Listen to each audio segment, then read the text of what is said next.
So it's now the 7th day in the making of the Swede Lord of the Rings trailer, and today we're making some armies, and hopefully I will film this video in the right direction. And in Lord of the Rings there are a lot of armies that pass by, perhaps not so much in the first one, but they flash by even in the trailer. And I have a great solution for that. These are Games Workshop Uruk-Hai figures that I bought around 8 or 10 years ago and painted. And I also got some old paint left that is actually usable. And this is the Chaos Black. This will be used for their armor. And this is the Dark Flesh, which will of course be used for their flesh. And the tin bits, which was used to make the rust on their weapons. And this is bolt gun metal, and this actually lost its lid, so it's dry, but I have another one somewhere. And this is used to make the actual metal on the weapons and the chainmail and the outlines of the plate armor. And so they would all need a repaint by now, because I wasn't very good at painting them 10 years ago. Probably still ain't, but there we go. And they have been laying in the attic for most of the time since I painted them, because I never actually played the board game with them. I just painted them and then stuffed them away, or I stored them in my bookshelf or something like. But then I needed that space for new books, so yeah, let's see how they look. So these look quite good actually. Don't get a good focus on that one, but look reasonably well. And I actually repainted these off screen some days ago. I'm sorry that I didn't capture that. I'm also sorry that I didn't capture any making of material when we shot the actual trailer, but I will recap somewhat for you. I will tell you it was very rainy that day, and we had to make the most of the few moments that it wasn't raining. And yeah, I think it went quite well. We did indoor shots when it was raining, but there wasn't many indoor shots, so yeah, that's a bummer, but what can you do? It's the weather, you can't control it. And so yeah, we used our own regular clothes for most of the things. I, as Aragon, used a ordinary black buttoned shirt and black sweatpants, and then I did my own cloak with an old bed sheet that I had to mend with some strips of black cloth that I had at home, and I resew it so it had arms, and that make Aragon's cloak. You will see it in the trailer if you wonder what it looks like. I don't have it on me here.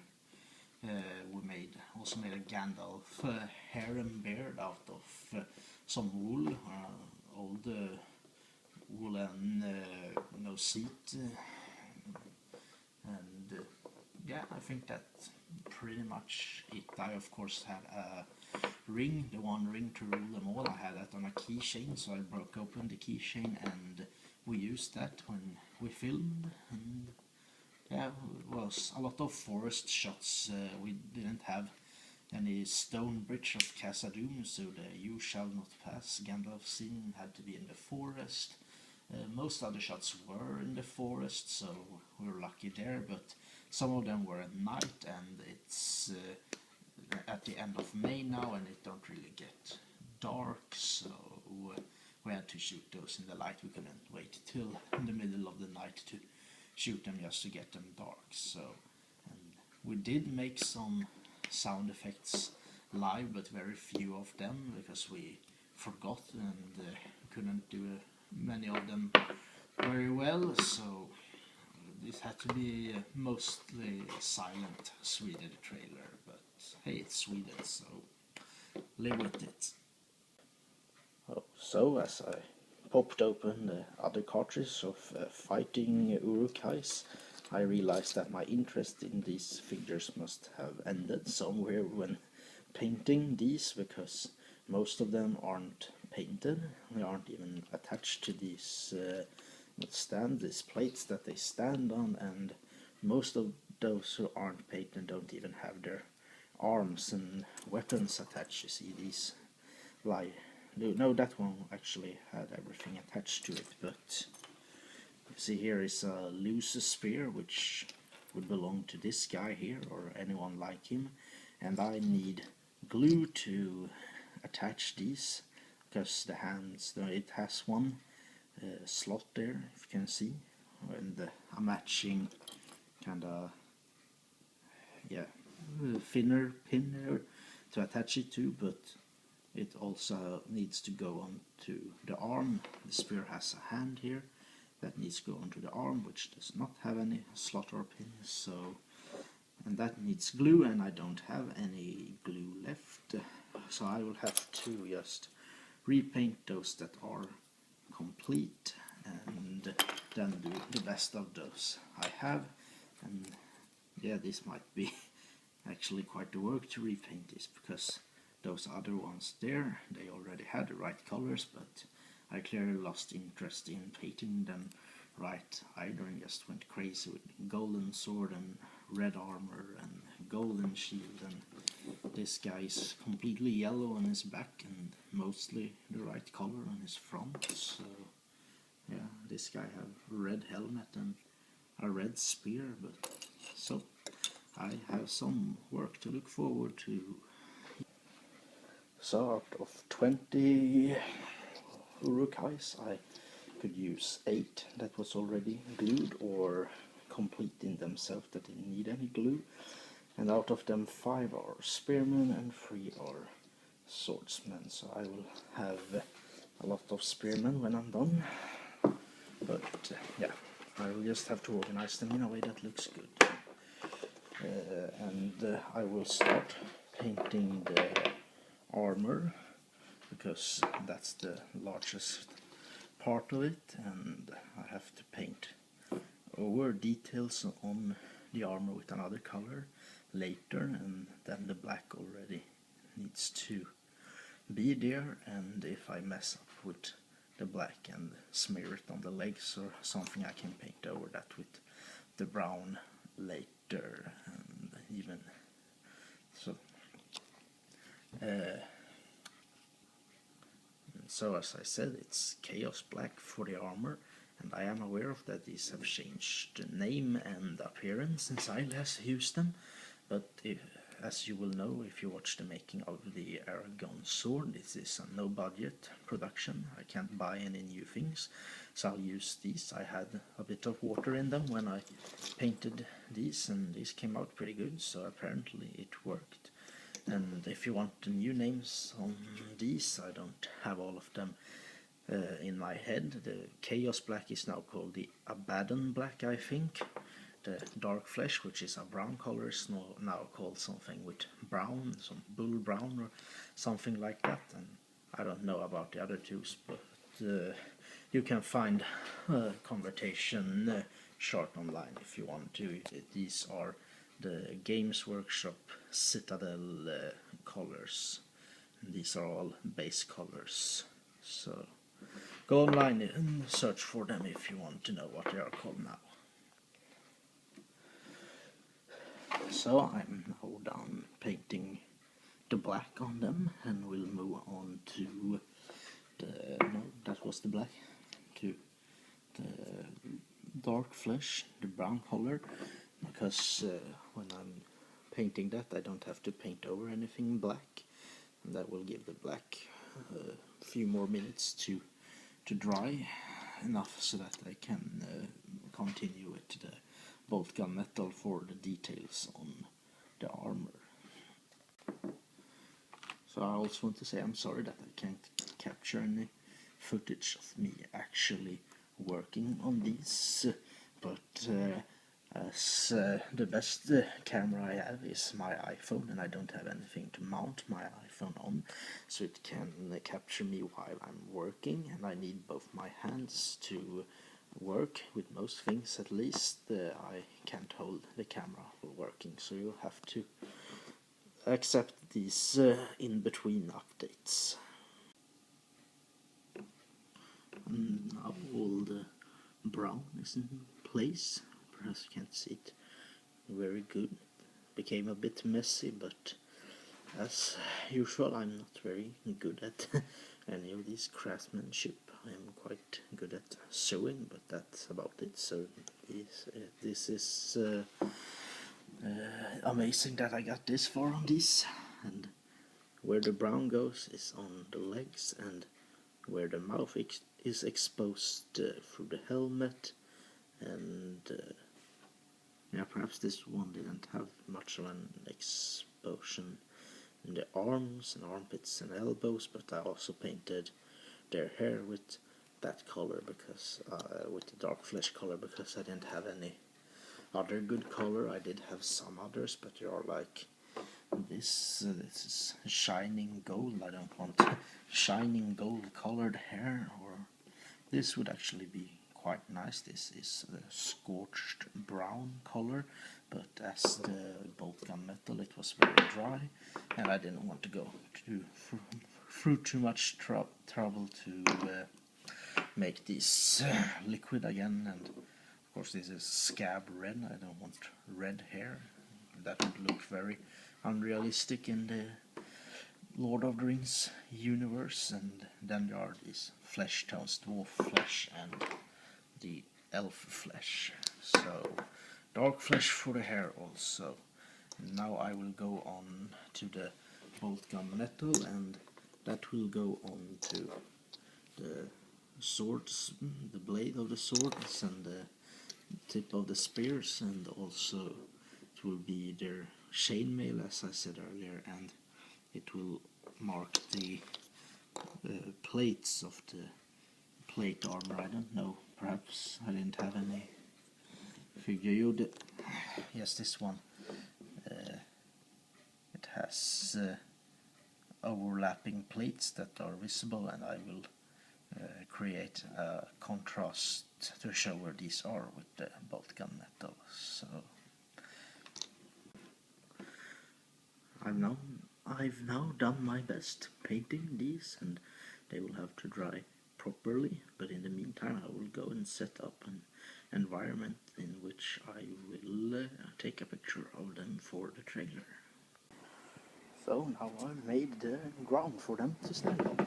This is an old baking tray, and I made sure it was an old one that we don't use anymore, so don't do anything if I scratch it with this sand and pebbles, because that is just what this is. It's sand and dirt and pebbles. And I know I had the grass and sand and moss thing to cover these plates in, but I couldn't find them, so I will do it like this, and hopefully I can cover them up without covering too much of the actual Uruk-Hai.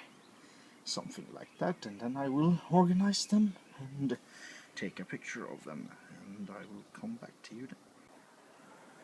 They are all now set up, and I think it looks quite good. This is an organization of the troops that I would agree of, at least. Send in your spearmen first, at least if you're fighting horsemen or riders on horseback, like the Rohirrim that Uruk-Hai fighters in the second movie, because then the spearmen can take out the horses. And even if your opponent don't have any horses, you could send them in first, try and kill as many as possible from a distance, and then send in your swordsmen to fight those on the ground.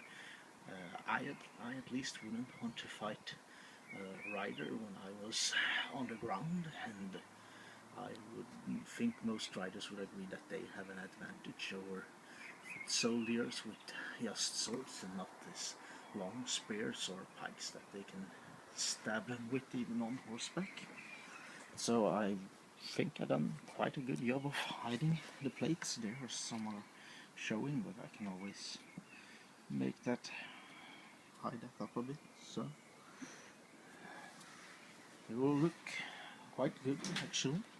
And I originally thought about making an infinity effect with one mirror on each side, and they reflect each other to and fro, so it looks like I have infinite Uruk-Hais. But then I realized I only had one mirror that could easily be removed from the wall that was of good size. And then I thought, well, let's make 2856 at least.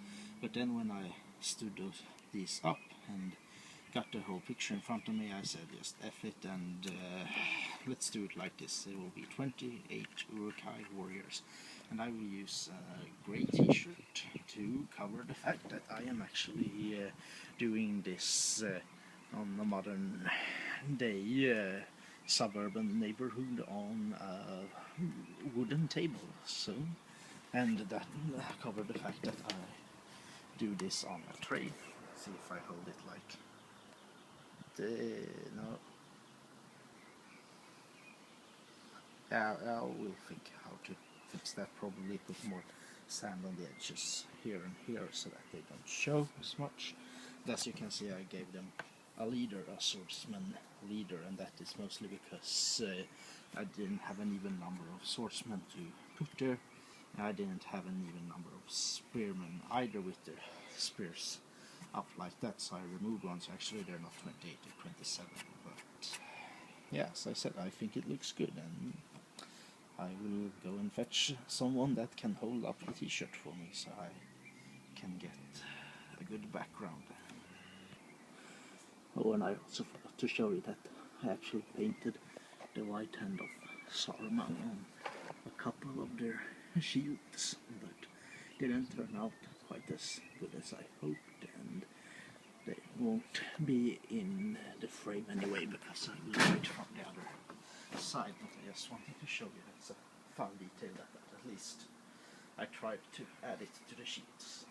So I actually found one more swordsman, and that makes an even number, but I didn't want to change my formation, so they're not even 27, they're 26. And I got my sister here to hold up the t-shirt. So the very last thing to do before I start editing is to shoot titles, and I could just write the titles on a paper and hold them up, but the original trailer has a light effect on the titles, and I will try my best to recreate that. So I've printed the titles and I reversed them so I can keep them attached to this sheet of cardboard at all times from the back. And the reason why I will do that is because I got X-Acto knives here, and I will cut it out of the cardboard, then paint the white side of the cardboard you just saw with the same black paint that I painted my sword with, and then I will find something good, some kind of yellow paper or plastic or something to glue to this side, and then I will hold it up to one of those light bulbs that you can arrange, that you can change the lighting on, so, and hopefully create a good light effect. So cutting out the cardboard was a lot harder than expected, and the small letters were near impossible to cut out, so I really effed up here in the middle, and I tried to do the small ones, the D here, realized that it wouldn't work, so I didn't even try with the Fellowship of the Ring part down here, but what I will try to do is to write that with this paint I talked about earlier when talking about the Uruk-Hai's hair, the shining gold paint. I will see if I can make it liquid, if it aren't already, and paint on the Fellowship of the Ring part of the title, and then I will have to mend the D's and R's and O's and there piece fell away, and see if I can do something about this. And glue on, or perhaps I will tape on a background and paint all this black, and then leave it to dry until tomorrow. And then I will do the titles, and then we will start editing. So I thought about how I was going to do the writing here. I looked for a yellow paper, but I couldn't find one. I did find an orange folder divider, but I thought it didn't match the writing here. If I'm gonna go with gold here, I wanna go with gold here too.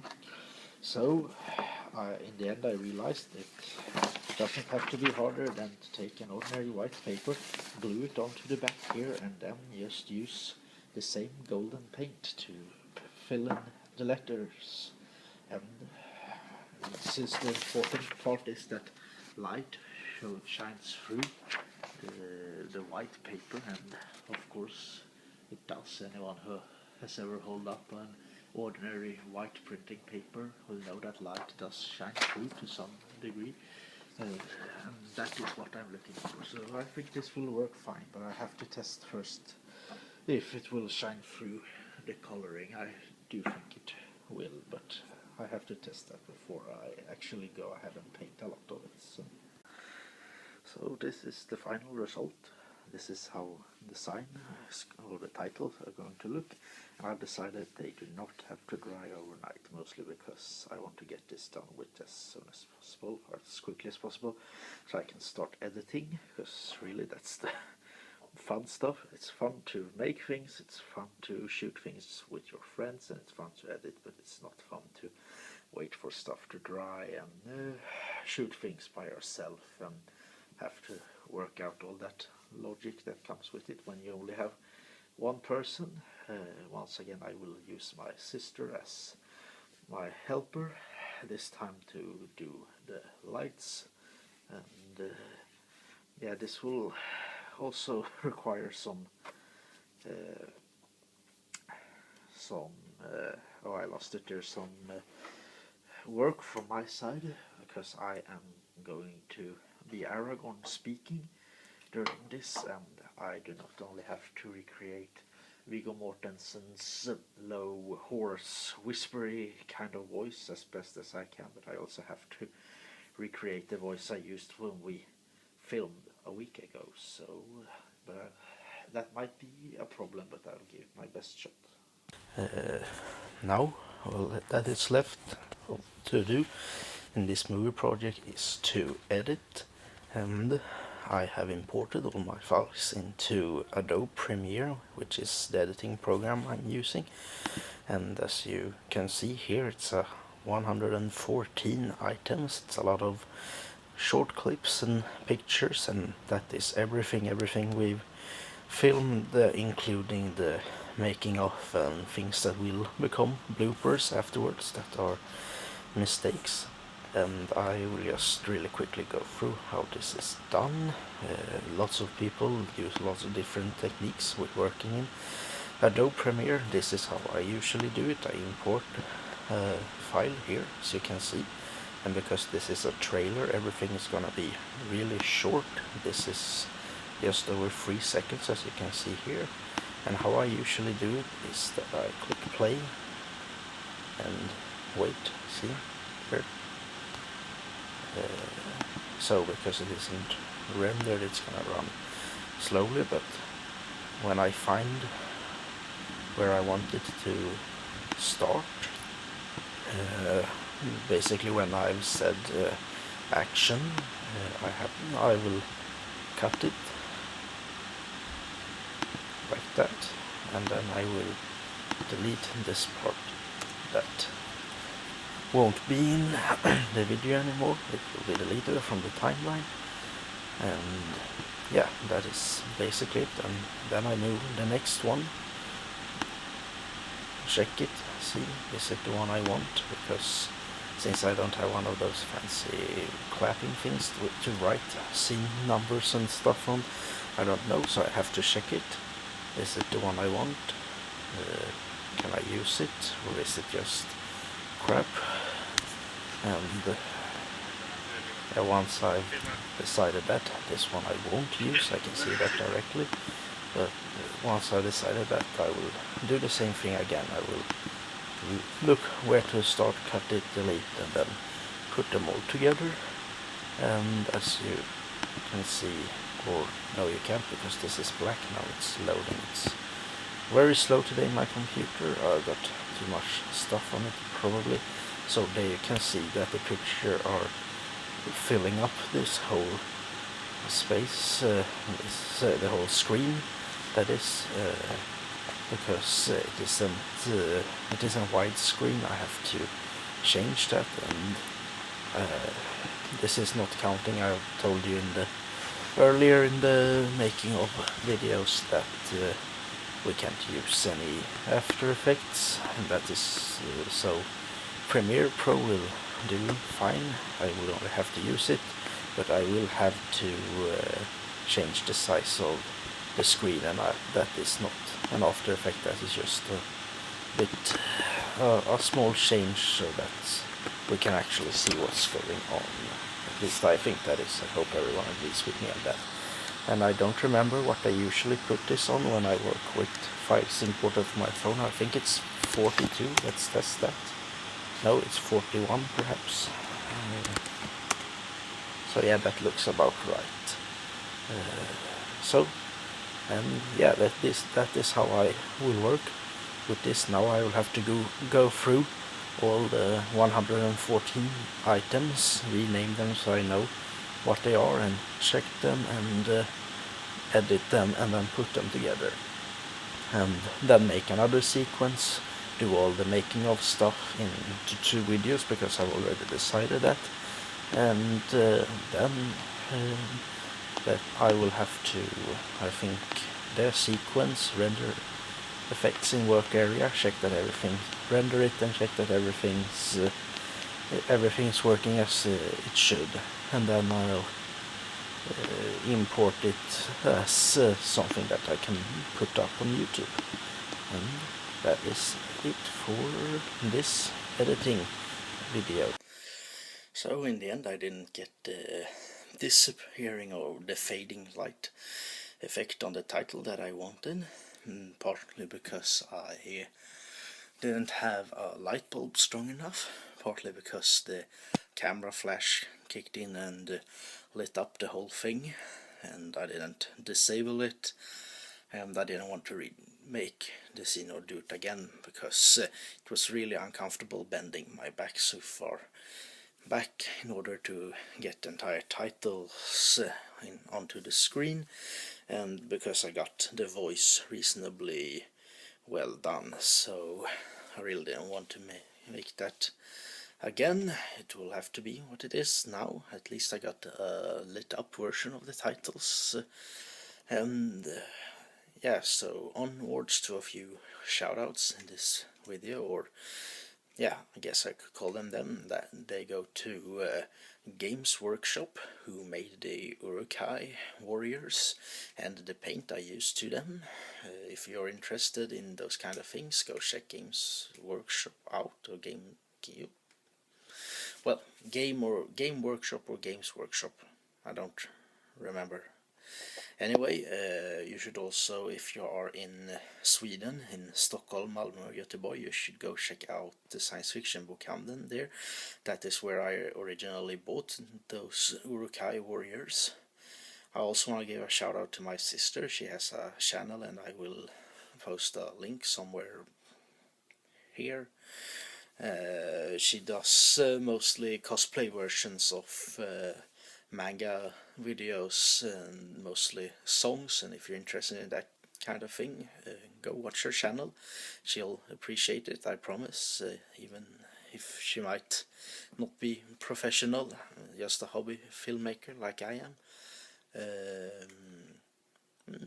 Yeah, I think that is pretty much it. Of course, shout out to, or an acknowledgement, I guess, to J.R.R. Tolkien, who wrote The Lord of the Rings, and Peter Jackson, who turned them into a movie, and of course what else than what the other screenwriters' names are. I don't remember them now.